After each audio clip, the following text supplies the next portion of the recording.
Good morning, everybody, and good afternoon if you're joining us from South Asia.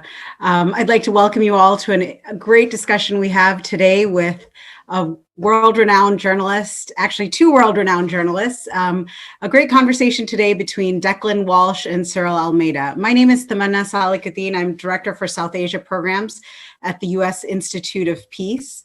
USIP is a national, nonpartisan, independent institute founded by Congress and dedicated to the proposition that a world without violent conflict is possible, practical, and essential for U.S. and global security. Today, I'd like to introduce both our discussants here. Declan Walsh is, I'm sure, no stranger to all of you. He's one of the New York Times most distinguished international correspondents. And his new book, The Nine Lives of Pakistan, is an electrifying portrait of Pakistan over a tumultuous decade that captures the sweeping images of different individuals in this strange, wondrous, and benighted country. And we're very excited that Cyril Almeida, who is also in his own right a celebrated journalist and a visiting senior expert with the Asia Center at USIP, will be discussing the book. Interestingly enough, Cyril actually features in Declan's book. And I remember I was actually in Lahore during the 2013 elections, the night that Declan was actually asked to leave Pakistan. And I remember getting calls from Cyril and other friends who are very concerned. So I'm very interested to hear the behind the scenes stories of what happened then and throughout Declan's time in Pakistan. Since his departure, he has served as the Cairo bureau chief and currently is the chief Africa correspondent for the New York Times based out of Kenya. He has worked all over, the Middle East and South Asia, but he spent many years in Pakistan covering a very tumultuous period and learning about the different parts of the country that sometimes mystify outsiders. So this book is really an intimate and complex look at the different parts of Pakistan that are vying for maybe supremacy. And I don't want to take too much time, but Cyril and Declan, I welcome you all to discuss the book, but really just tell us, what is it about Pakistan that keeps drawing us back and keeps perplexing us at times? And why is it that Pakistan remains so vital to U.S. national security interests and our foreign policy objectives in the region? With that, I'll turn it over to Cyril and Declan. Just to note, if you are watching this on our USIP website, you can ask questions in the chat box. You can also follow along with the Twitter hashtag that's there. Thank you. Thanks, Tamanna. Hi, Declan. Hello, everyone. Good morning, good afternoon, good evening, wherever you are. It's a happy day for me to be here chatting with Declan, a dear friend of mine, and also, sort of, as you mentioned, our stories have been entwined a little bit over the years, and wish Declan best of luck for his book. I have the American version right here. So Tamanna, you were mentioning about the last night that Declan had in Pakistan, and I hadn't publicly talked about this before, but since Declan has mentioned it in his book, we had actually been scheduled to travel down to Lahore together because that was election weekend in Pakistan, May 2013. And of course, we couldn't travel down the motorway because Declan said he got his orders overnight.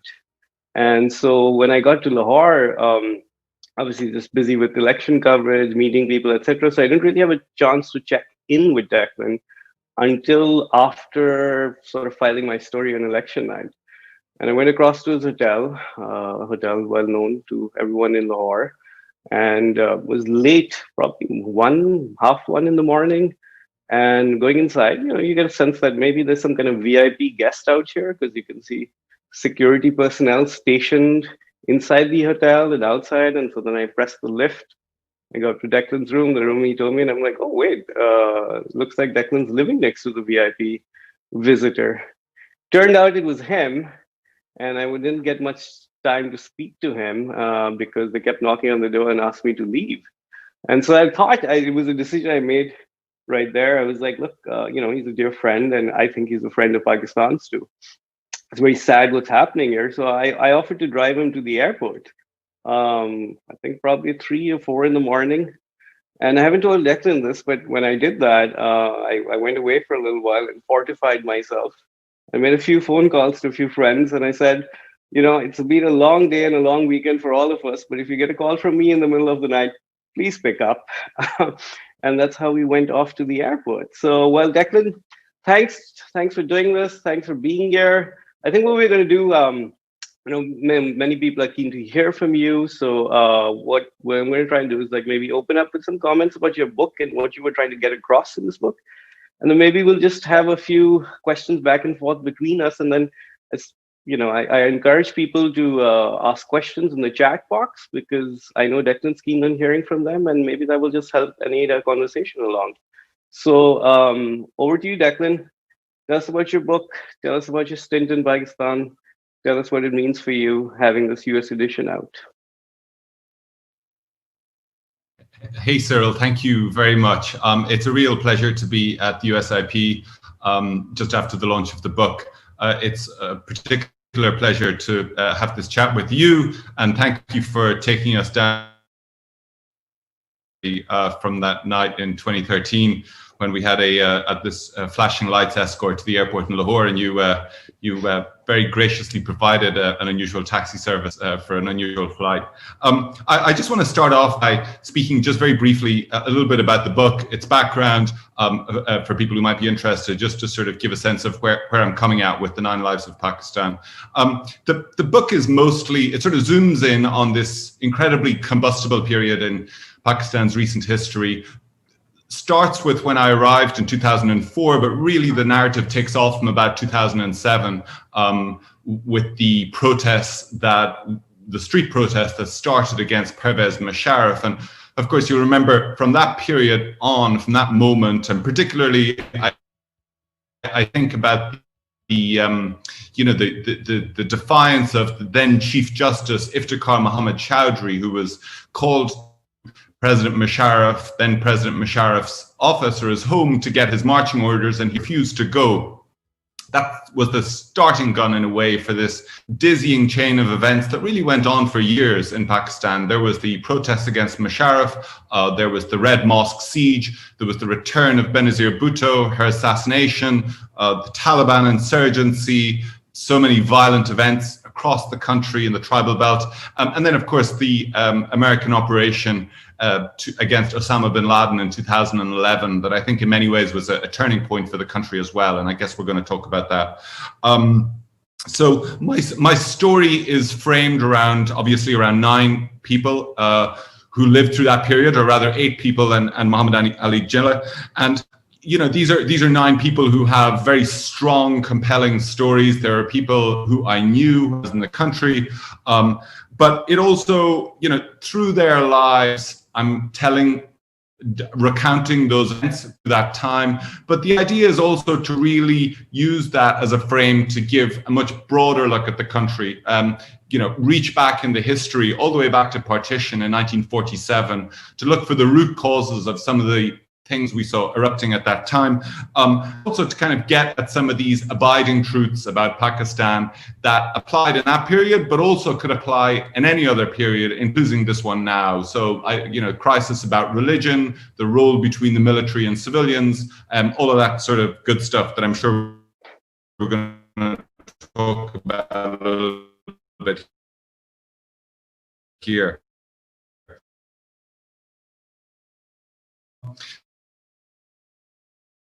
When I sat down to write,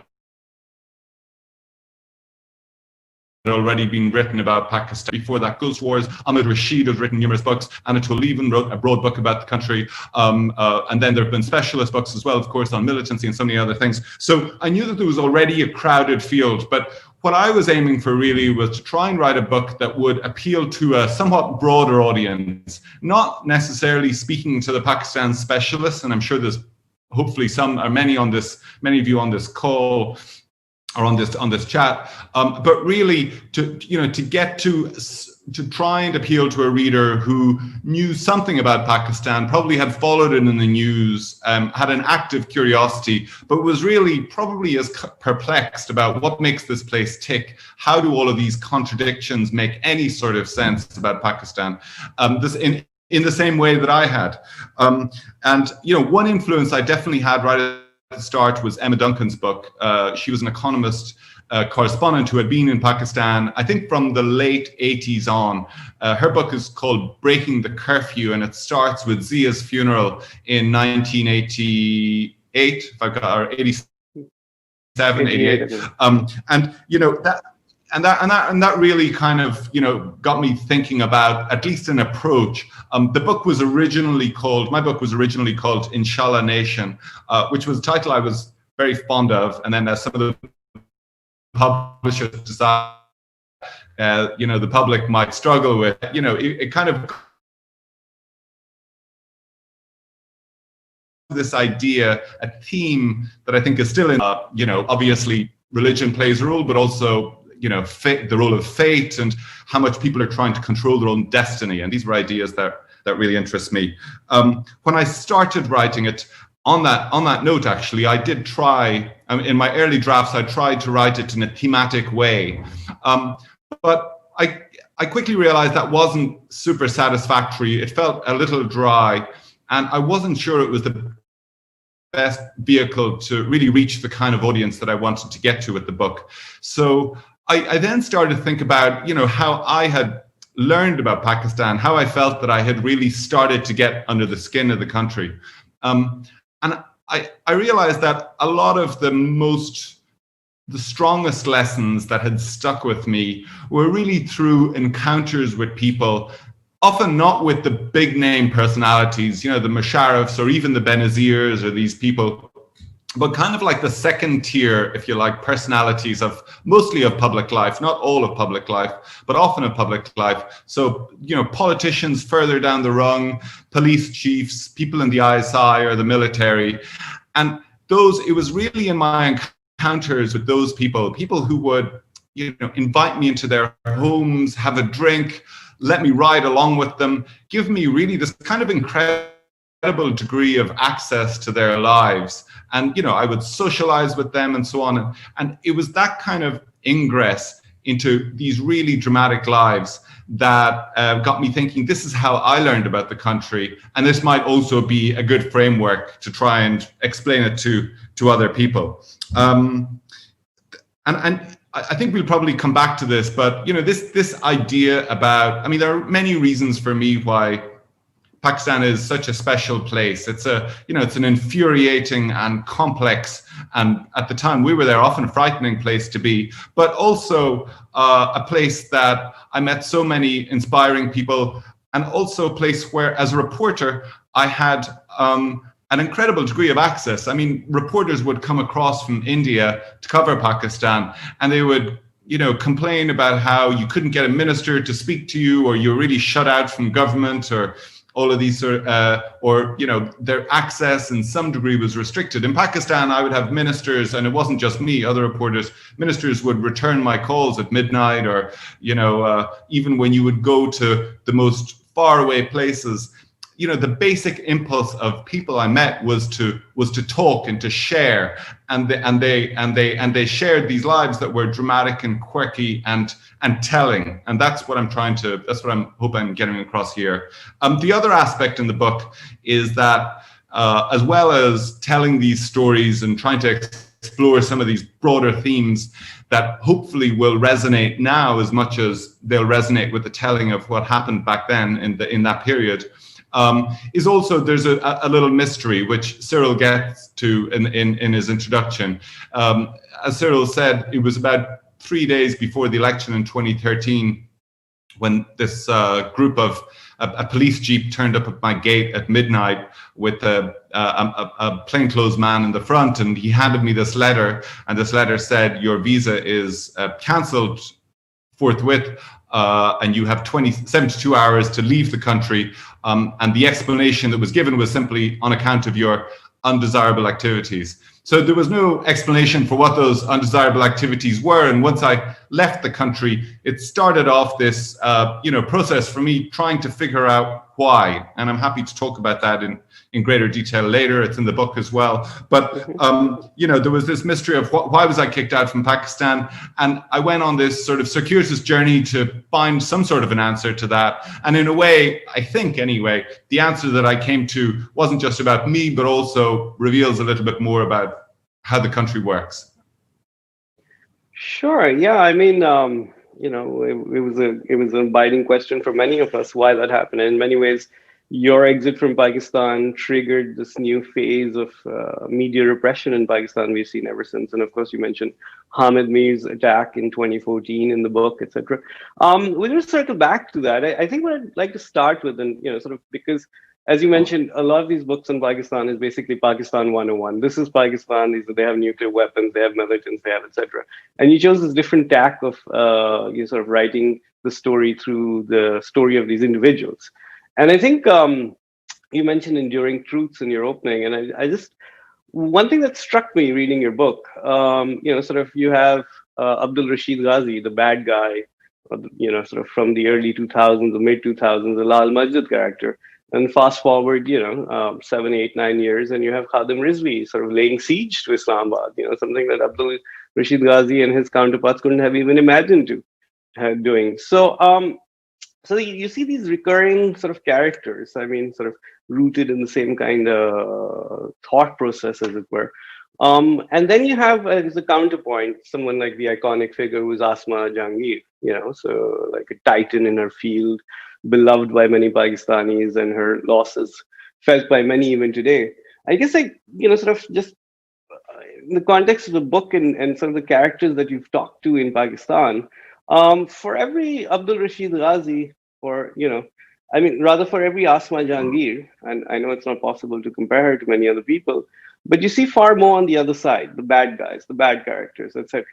I was wondering, and you have a sensitivity to Pakistan, and that's why I maintain you're a great friend of Pakistan. But if you could talk a little bit about sort of, Khadim Rizvi's, Abdul Rashid Ghazi's occurring and coming through into sort of the public discourse in Pakistan in a much bigger way than your average, and there is no average Asma Jahangir, but your average human rights campaigner, for example, might. So if you could talk a little bit about sort of why that may be the case. Well, I mean, I guess, certainly the period I was there, and even now, these people, the Abdul Rashid Ghazis, were the people who were, in simple terms, driving the narrative about the country that was seen from the outside, right? The siege of the Red Mosque in 2007 was this incredibly dramatic event, not just because it, transformed Islamabad, which was this city that up until then people made jokes about how sleepy it was, and now it's the scene for this kind of Waco style siege with helicopters bombing a mosque in the middle of the city, just down the street from the ISI headquarters in Apara. So the symbolism is rich. The characters, these very, up until the start of the siege, very media friendly clerics who were trying to get across their message. And so, I guess certainly during that period, these were the people who were really, I think, at the coalface, at the cutting edge of this, perfect storm of elements that were coming together all at once, and I think really unexpectedly for people. It seems to me that when I look back at it now, 9/11 and what the American military deployment in Afghanistan, it had so many second order effects in Pakistan that really changed the dynamic inside the country. And if just to lay out the most simple of them, it precipitated this probably inevitable clash between the military and the security services and the groups they had been coddling for years. And there was clearly, there was a divergence between these two groups that was strained to breaking point after 2001, when Musharraf sends, Pakistani soldiers to the tribal belt to go after Al-Qaeda. They end up being sucked into this war against Al-Qaeda and local militant groups in Waziristan, and suddenly then that explodes into the rest of the country. So, I think that's why those figures are the people. The other reason, though, I think it's to do with the role of the state. In every society, and the US, I don't need to point out obvious comparisons, but in every society there are extremists on all fringes, on the left and on the right. But in Pakistan and arguably in India these days, what is striking is that the state is or has, at least in the past, at times abdicated its responsibility to act as a neutral arbiter in these fights that play out. I mean, in Pakistan, of course, it's a more dramatic story because, you know, of the role of the place of Islam in the functioning of politics. All that sort of stuff has been unsettled or undecided for years. But I do think that, you know, you saw with the emergence of these groups like the Red Mosque, and more recently with Khadim Rizvi and the instrumentalization of the blasphemy laws and so on, these things really show you that the state still is not acting as a neutral arbiter to try and impose, have a monopoly on the use of force and impose basic rules for a functioning democracy and for a healthy body politic. And I think that is one of the defining features of the Pakistani state, actually, that unfortunately really, you know, came to the fore during the period I was there and still seems to be the problem now. Yeah, I like that what you just said about the neutral arbiter and the state not being there. I think that tends to explain a lot of why you see this sort of disproportionate certain kind of characters appearing time and again. The questions have already started rolling in, Declan, as I expected, but I'm going to ask you a couple, and there's one really interesting one about enforced disappearances. But I'm going to ask you a little bit, this is, you know, a day after your US version of the book has dropped. The Pak-US relationship, as you said, since 9/11 has been defined. It's been a tumultuous relationship for many years, and you were there at sort of the peak or the troughs, rather, post Osama.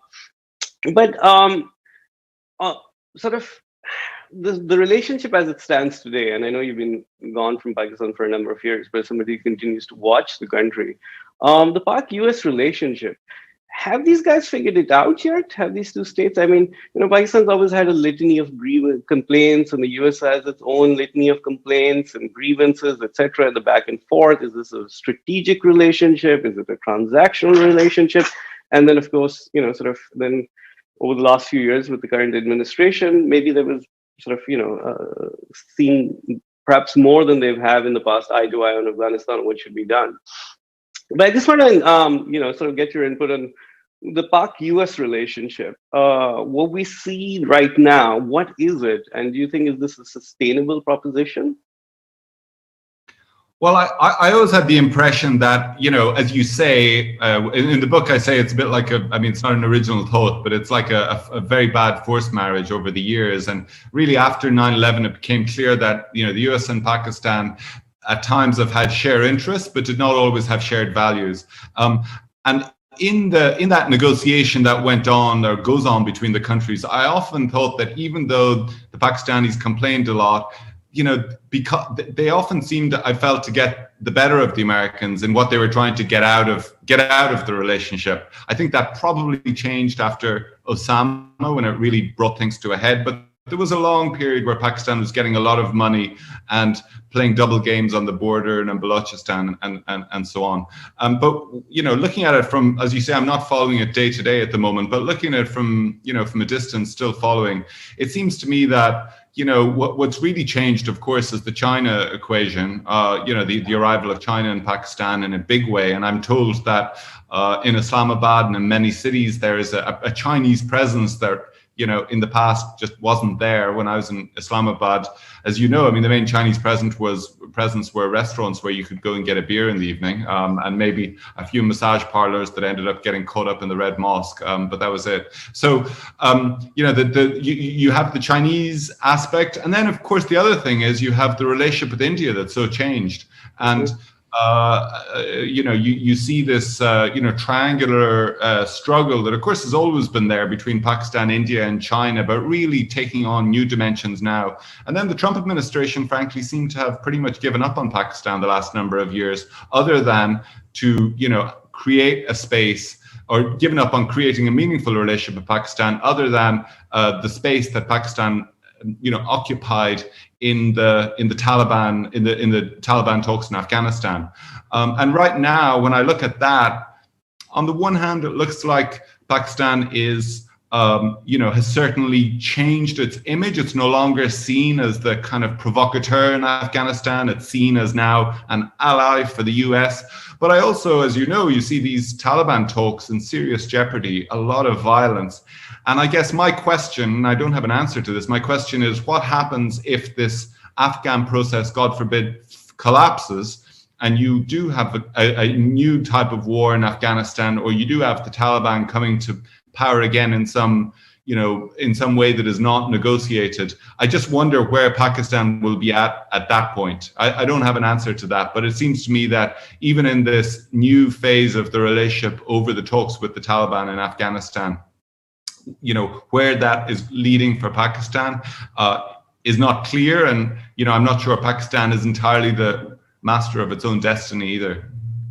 Yeah, I'm glad you mentioned China and India, and I did want to come to that because exactly those are the two. So the rise of Modi and CPEC and the Belt and Road Initiative since you've been gone from Pakistan, these are the new sort of big factors in sort of how Pakistan's perceived outside and how it must interact. But before getting to that, I'm going to flag a question from former Ambassador Cameron Munter, former Ambassador to Pakistan. And he says, Declan, you said that the Bin Laden raid was a turning point for Pakistan. Can you elaborate what you mean on that? Well, I think really this is probably a question Cameron Munter should be answering, as he was a witness and participant to many of the things that went on during that period. But it brought to a head, of course, these questions about where Pakistan stood in relation to certain Islamic groups. Of course, there's, then and still now, there was this lingering suspicion that Pakistan or parts of the security services were harboring Osama bin Laden or somehow had been helping him. I got to say, for the record, I'm not sure that I have a clear answer on that, and I'm not sure anybody does. And it always struck me that if there was clear evidence that the US had that Pakistanis had been supporting Osama bin Laden, apart from anything else, I just find it hard to believe that it would not have leaked from DC at some point by now. So anyway, for what it's worth, that's where I stand on that issue. Otherwise, though, I think, it was clear that the bin Laden raid, set in motion a number of minor crises and then bigger crises for the army and its relationship with America. It was so humiliated. It was such a blow to the prestige of the army. Not only, this question about how Osama happened to be in Abbottabad, but also, of course, from a Pakistani perspective, how an American team of multiple helicopters had stole across the border from Afghanistan, carried out this raid and returned completely unmolested to Afghanistan. So, there were all of these questions that it raised. And, to my mind, actually, and I'd be interested to hear what you think, it became clear to me when I look back, as you said, what happened to me was, in the bigger scheme of things for Pakistani media, a very small event, but it did seem to be the start of, or at the start at the least, of a period of media repression that still goes on now. And I think that, the humiliation of the bin Laden raid, the impact that had on the image of the military inside the country, really made the military take stock and combined effort that they made against the Pakistani Taliban from 2014 on. I think you also saw them really making a concerted effort to sort of reclaim the narrative inside the country as well. There have been so much incredible criticism after the bin Laden raid. I mean, Asma Jahangir, who of course features in the book, she's going on TV calling generals useless duffers, mocking them. There were parliamentary hearings where the head of the ISI was being pilloried. You had General Kiani, the chief of army staff, who did a tour of military bases in the country to try and quell discontent from young officers who were incredibly angry and frustrated or confused about what had happened. So, I think in that sense, the second order effects of the bin Laden raid were also that it really, forced the Pakistani military to try and, come back from this period where they had, they'd had a Pervez Musharraf, who'd been in power and then humiliatingly pushed out. You had the death of Benazir Bhutto and all of the noise around that, all of the implications around that. Then you had the humiliation of bin Laden. And all of these things come together, really, it seemed to me, put this, were a really heavy blow to the prestige of the military inside the country. And, to put things bluntly, the Pakistani military has not been very successful in fighting conventional wars, at least. But it has really, what's extremely important for it is to maintain its prestige in the eyes of Pakistanis. And I think when we look at the media crackdown since then, to my mind anyway, and I'd be curious to hear what you think, to my mind, that crackdown, in large part has been dictated by the army's need, the military's need to reassert itself and to take control of the narrative about where Pakistan's going. Sure, yeah. I think there's a lot of truth to that about sort of how the principal contradiction with the Abbottabad raid and the killing of Osama bin Laden, the outside world, the Western world asked of Pakistan, how is this man here in Pakistan? And inside Pakistan, the principal question was, as you mentioned, how are the Americans able to come into Pakistan and militarily strike? And I think because the helicopter crashed on site in Abbottabad, that was, you could no longer deny it. Otherwise, you could say it was something else or whatever. But the crashed helicopter left physical evidence behind. And after that, there was this great rage inside Pakistan. And so I think maybe that does go to the sort of the principal contradiction, I think, about here there's the world's most wanted terrorist, and the world's question of Pakistan is the polar opposite, or it's the opposite of what Pakistanis are asking themselves. And I don't think we've ever really sort of been able to sort of answer that satisfactorily. And to your point, I think President Obama's memoir, part 1 of his new memoirs are out, and he mentions it. I've seen a couple of excerpts from it. With the raid itself, I think the question mark really for journalists inside Pakistan, or for some of us, was that, if it had been 3 months, 6 months, 9 months that he had been there, you've been in Pakistan long enough, everything gets, can slip through the cracks and mess. It was the duration and the sort of unchallenged, or as far as I understand, duration for which he was there in the same place that really raises questions about how was it possible to miss this. And I don't think, ever since the Osama raid, there's this thing that's come up in Pakistan about, is it complicity or was it incompetence? And often the official explanation always veers towards incompetence, never complicity. And I think, there are some question marks, at least for some of us, on that. But yeah, I think sort of you flagged China and you flagged some of the other things that have happened since you've gone. As you mentioned, when you were in Pakistan, China at that time, obviously dear friend, close friend of the Pakistani state, deeper than oceans and stronger than steel, etc. We've heard all of that over the years. But what I wanted to get a sense of is now, as Pakistan goes into a much deeper economic and sort of strategic relationship with China, CPEC, whatever, security cooperation, etc.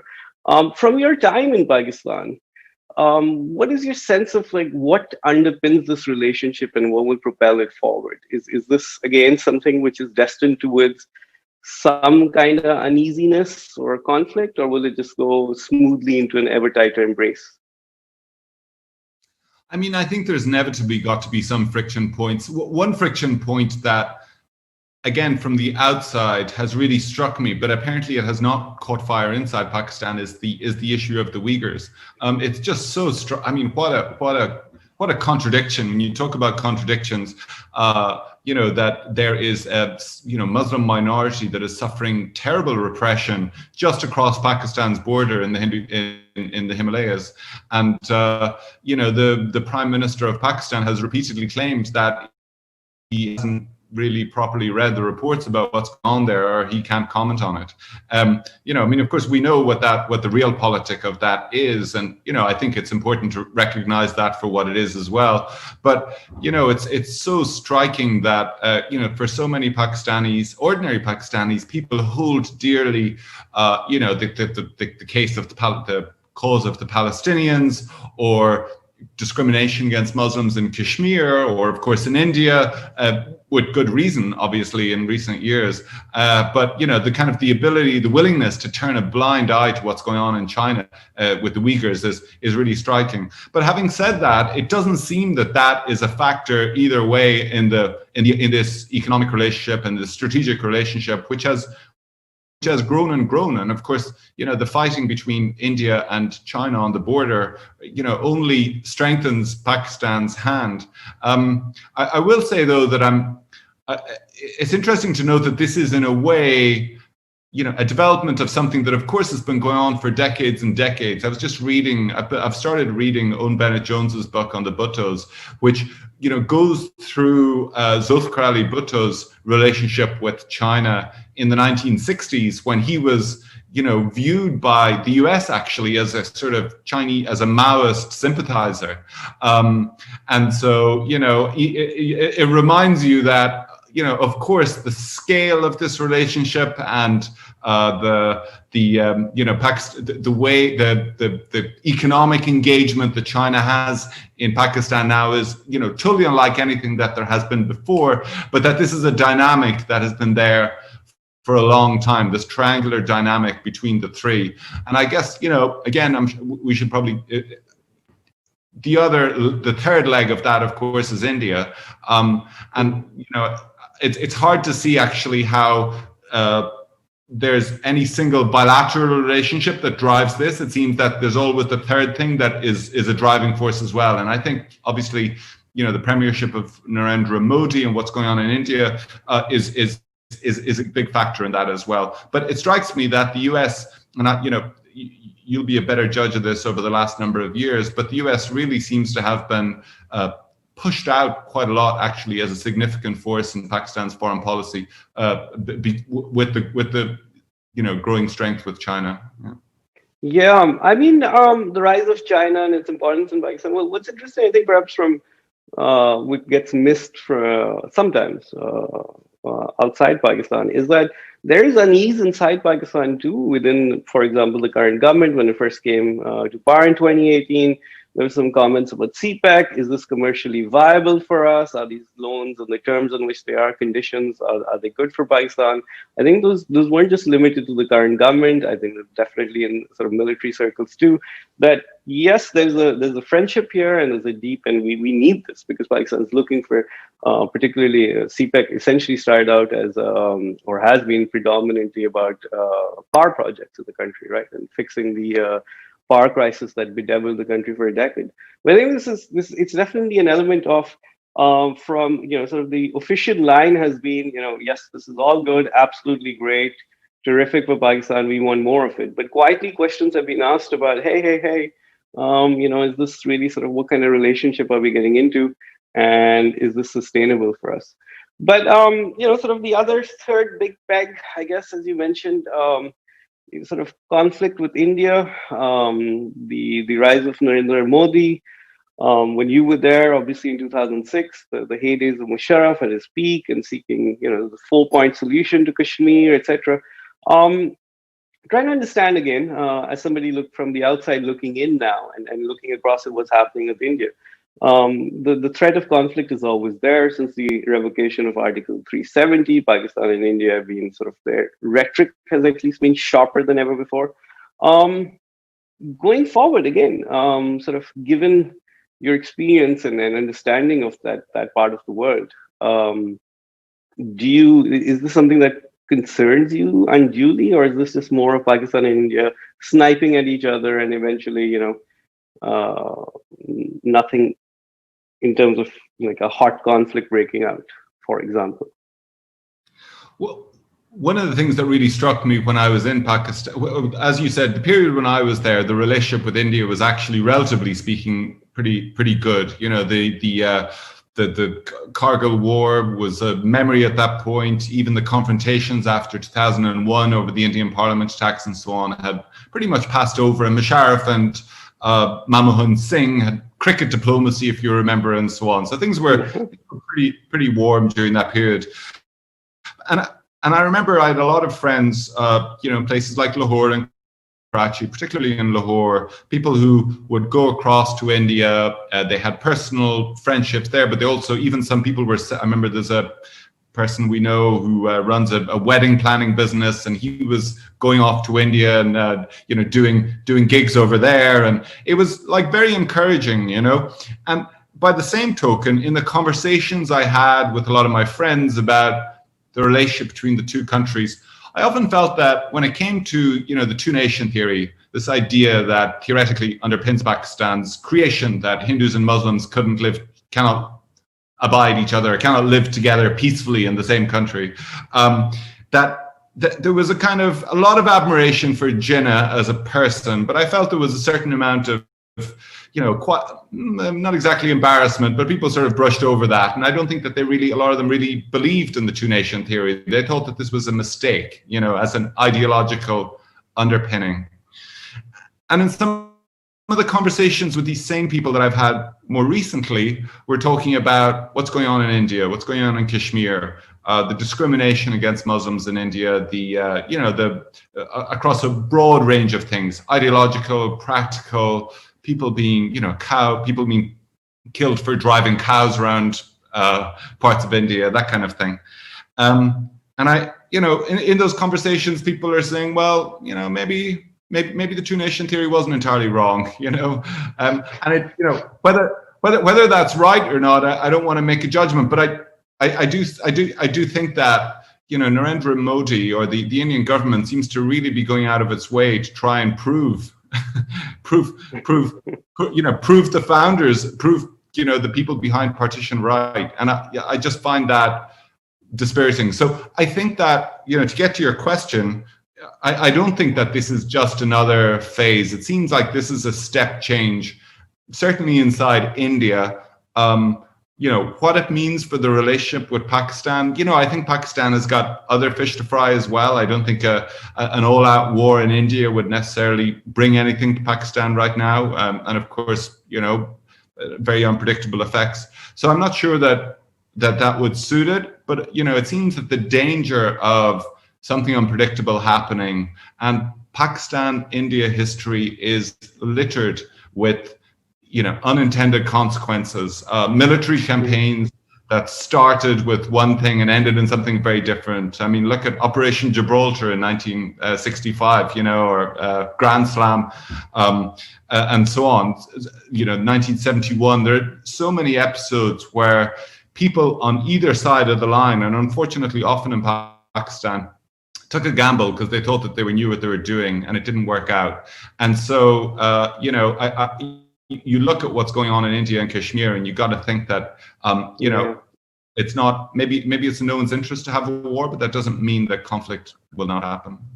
Sure. I think you sort of touched on that. From my perspective, at least, or some of the friends who share this perspective, one of the more distressing things that's happened in between Pakistan and India over the last decade or so, and probably sort of, this turning point might have been the Mumbai attacks. The two states have always fought and they've not gone along, and of course there have been wars, and it's a global flashpoint, etc.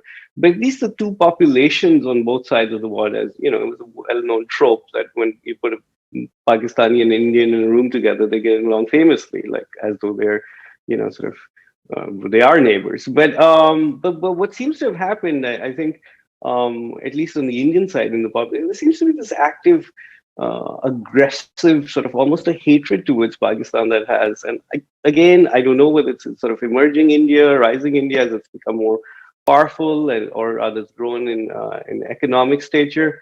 And on the Pakistani side, I think, as you rightly mentioned, since Narendra Modi, there's been this question mark that, hey, what's going on with these Indians over in India?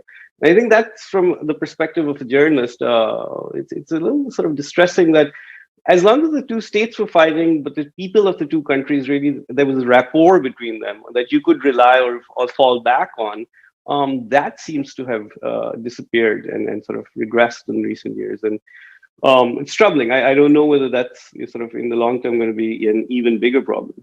But so many more questions. Sorry, Declan, go on. And just to add on that, I mean, even if you look at another big change is in the cultural sphere, right? I mean, even through the 70s, 80s, and 90s in Pakistan, people consumed Bollywood movies, because they loved them, right? They got, even when Zia banned Indian movies in the movie theaters, people brought in VCRs famously and so on. Sure. Now, in recent years, you see even, that cultural common point being weaponized on both sides as a way to get at the other country, right? I mean, in Indian movies now, the ISI character is like your favorite bad guy, right? I mean, always was like that, but it seems like it's really been stepped up in recent years.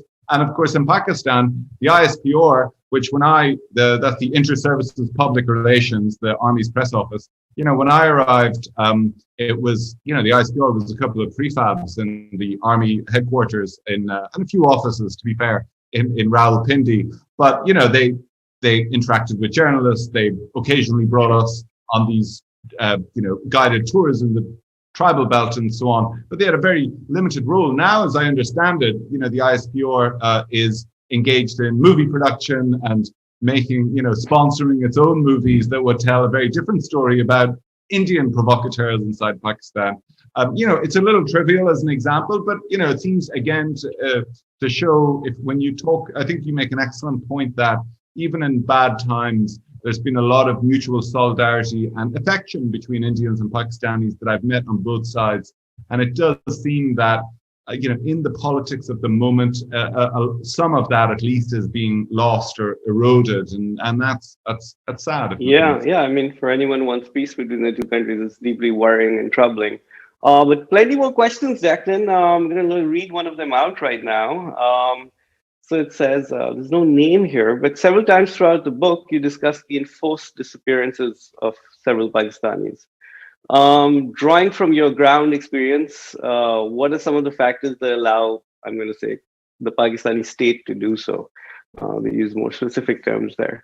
So yeah, I mean, obviously, your Balochistan coverage, etc., and going back to the early 2000s. So this issue of enforced disappearances, missing persons, as we call them in Pakistan, is a 21st century phenomenon. I know it probably happened back in the 70s and maybe in Balochistan back then too, in other parts of the country. But it's sort of almost a defining feature, it seems, of current day Pakistan. So what do you think happened there, or has happened? I think there's probably a couple of things. Well, in broad terms, I mean, it's just very simply, to state the obvious, an indicator of impunity. It's about a security apparatus that doesn't answer to the law, and it doesn't answer to a political authority when it comes to these kind of matters. It doesn't really answer to the government, actually, or it didn't when we were there. And so, it is an outgrowth of the power or the authority that the security forces, and particularly the ISI and the military, have accrued to themselves since the 1980s, I would say, 70s and the 80s. So, it's a power that has grown over the years, and it really only took this kind of really dark turn, I think, in the post 9/11 era. And again, to come back to the earlier point, it was precipitated by the crisis in the relationship between the military and some of its former proxies. So, if you recall, when the disappearances first came to light, it wasn't really Balochistan that was the big story. It was Islamists who are suspected Islamists who are being picked up as part of an American-sponsored sweep, actually, for, terrorism suspects after 9/11. So, I think there was a crisis for Pakistan or for the security services in managing some of those relations, and because there was so little oversight, they went for the shortcut to try and deal with them. The other factor, and I think this is worth noting, I'm not sure it was the driving factor, but it's definitely worth noting, is that of course this is the period when Guantanamo Bay was taking place. And the example from the United States at that time was that, abducting people, rendering them to a place where they cannot be seen and they've got no due process, and treating them in, torturing them, of course, and among other things, at black sites, that this is something that states do. I'm not sure that the Pakistani state needed that example to behave as it did, but it certainly created an atmosphere at the time that this was behavior that states across the board, from the ones which at least held themselves out to have the most lofty ideals to those which arguably the Pakistani state held themselves out to be the greatest pragmatists, were legitimately engaging in. And I think that was disturbing at that time. That segues sort of neatly into another question I have right in front of me out here, and it concerns one of the sketches in your book, but I think maybe you can speak about it more broadly. And the question is, why was Colonel Imam so important to understanding the complex nature of Pakistan's relationship/struggle with militant groups? And, obviously, as you mentioned in the beginning, Pakistan has had tremendous success. I mean, when we were together in Islamabad in the early 2010s, all the way to 2014, as you mentioned, when the APS school attack happened, it was a pretty horrific year. It's like you think thrice about it. In fact, when we went to Lahore to cover the election at that time, in the back of my mind, it was also like, do I want to be out in sort of a political procession or rally somewhere? So great strides achieved or made. But yeah, just the question is sort of the complex nature of Pakistan's relationship with militant groups, and how do you see it today, knowing full well that there's been a large scale eradication, at least of the TTP? Well, just to go briefly to Colonel Imam, he was this character who was a source of fascination for a lot of foreign journalists at that time, because he came, for better for worse, he came to embody this idea of Pakistani double game. In the late 2000s, you had Pervez Musharraf, who was hailed by George W. Bush as his best buddy.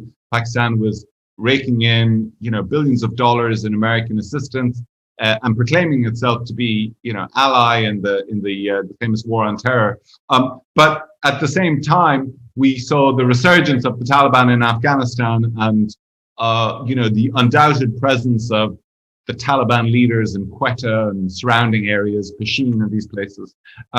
And so, I remember as a reporter for a Western media outlet, we spent a fair bit of time puzzling over how do you reconcile these two things. And for better for worse, Colonel Imam became, for a lot of people, I think, at the very least, a symbol of that ambiguity, trying to figure out, was he still active, and so on. And just to briefly digress, he again was one of these people I met in Pakistan, and I can tell you, I've just done 5 years in Egypt, which is also a country, where the military has a strong role and has some similar characteristics with Pakistan. But it was very hard to get access to people, frankly, particularly from that milieu. It's a very closed place for foreigners to get access. And Colonel Imam was someone who, I remember the first time I went to see him, he was giving an interview for a Pashto language TV station, and I met him afterwards. I buttonholed him. Next thing you know, I'm like back at his home, and he's showing me, his collection of war memorabilia on the wall, and he had a piece of the Berlin Wall there, along with this inscription saying to, he who cast the first blow. And, just to step back from the politics of it, but just as a reporter and the ability to meet people like that in Pakistan and get inside what was going on was really at the heart of, a lot of my reporting when I was there. And one of the reasons why in this book, I was hoping to try and get some of that across, because in regular newspaper reports, as you know, you leave out a lot more than you say, when you look, you get in trouble if you don't. But Declan, I mean, we've got a few minutes left and a lot of questions out here. But I think I'd be remiss if I didn't ask you. And I've seen a couple of questions out here about the circumstances of your exit from Pakistan. And one of the questioners wants to know, when you were writing this book, were you able to travel back? I know you weren't. And how difficult was that? So, sort of, as a sort of a signpost in Pakistan's turn away from a freer media environment.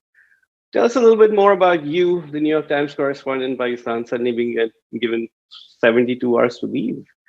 What happened there? Well, the expulsion order was issued during the period of the what's the term? Transitional government? I'm trying to remember. When did interim government, caretaker government. We call them caretaker government, right? Yeah. So for anyone anyone who's not aware, in Pakistan, when an election is about to be held, the regular government steps down and there's a caretaker administration that takes over for a period of weeks in the run-up to the election. So the order that was issued against me was actually issued by the caretaker interior minister, but really I learned pretty quickly had come from the ISI. And as I said, we tried really hard to find out. We made representations at the level of the New York Times to the Prime Minister's office, Prime Minister Nawaz Sharif. I met some pretty senior people in the ISI in London, where I was effectively living for a couple of years afterwards. And they just did the classic thing, really, which is they would say, well, obviously a terrible misunderstanding it must be, and we'll look into it, and come back to us, and I'm sure we can figure something out here. I'm sure we can get this overturned and get you back. And of course, I think 18 months, 2 years passed, and then it was pretty clear that there was going to be no going back. I would love to go back, of course. I would love to go back in a personal capacity as well as a professional one. Unfortunately, I can't. As I understand it, I'm still on something called a blacklist. As one of the newspaper reports about it said, I'm category A blacklist, which I suspect means that my chances are pretty low. But as I think, as ever in Pakistan, there's a security rationale for things, and then it gets locked into the bureaucracy. And I think to get taken off one of these blacklists, you need sign off from multiple agencies inside the country.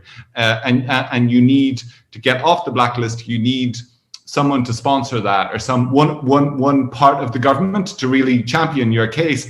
And unfortunately, since I've been out, the Sharif government and certainly the Imran Khan government really haven't been. I mean, press freedom, and Cyril, you're the embodiment of this. Press freedom has come under incredible, has been threatened to a way that I don't think Pakistan's seen in decades.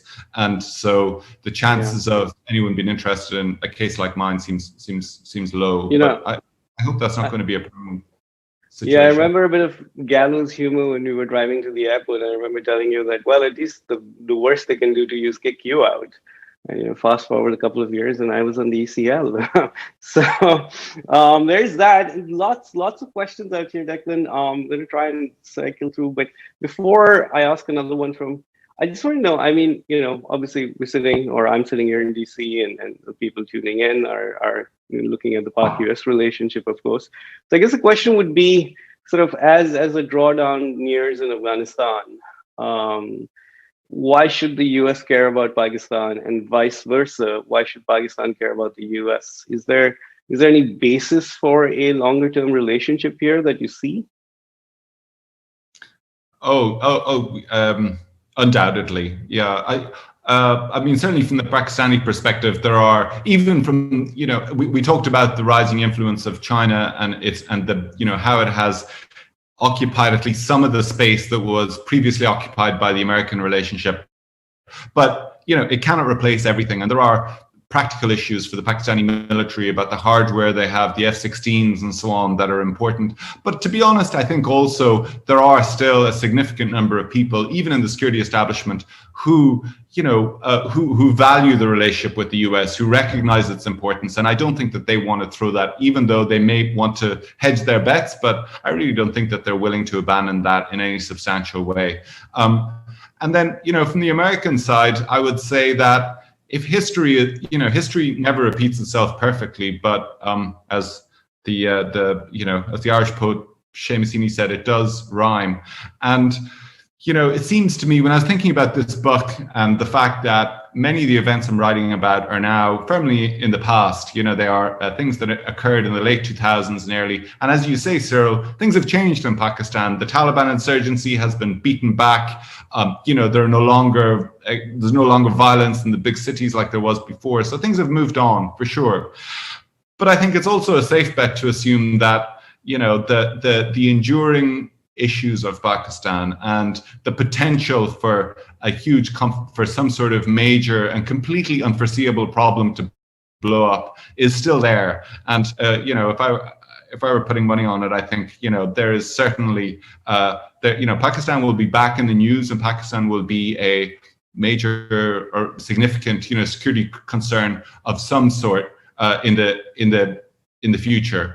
Whether that's next year, 2 years, 5 years away. And so, only a fool really would try and pretend that that it's gone away. Yeah, I tend to agree with you on that one. I mean, again, we could keep going on for a long time, I'm sure. There's many more questions rolling in, but we just have a couple of more minutes left. I guess, like I said in the beginning, I regard you as a friend of Pakistan. Your book itself shows your keenness in trying to bring out something about the nicer side or the better side of Pakistan, the better angels, as they were.